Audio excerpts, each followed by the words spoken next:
Good evening. It's almost 12 midnight. You're going to hear some wind maybe, but we've had very little rain lately. Um, I am literally, if you look on radar, it looks like 30 miles east of the green bands from this hurricane.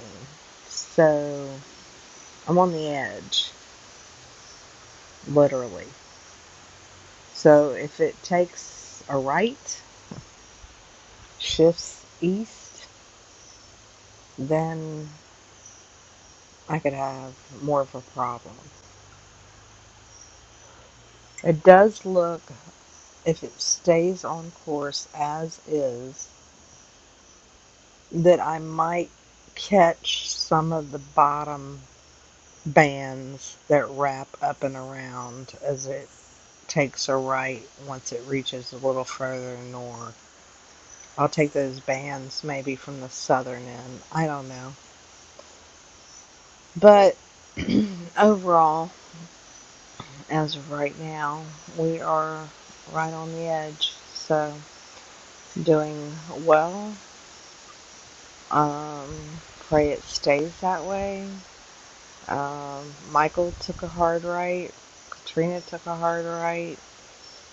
We know about the hard rights, so let's just hope this one stays course. But I am really concerned for those in Lake Charles, and I believe my relatives have left.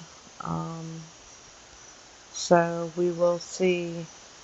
I pray that they've lived in the same home for God forever. I think I was God 34 years they've probably been in that house at least. I pray it's safe. Um, and people are not harmed. So anyway, uh, overall, very good here right now. So I hope it stays that way. Here comes a stronger gust. But I hope it stays that way. I really do. Everybody, say your prayers for the Lake Charles, Louisiana area. And y'all have a good night. If anything changes, I will let you know. Bye for now.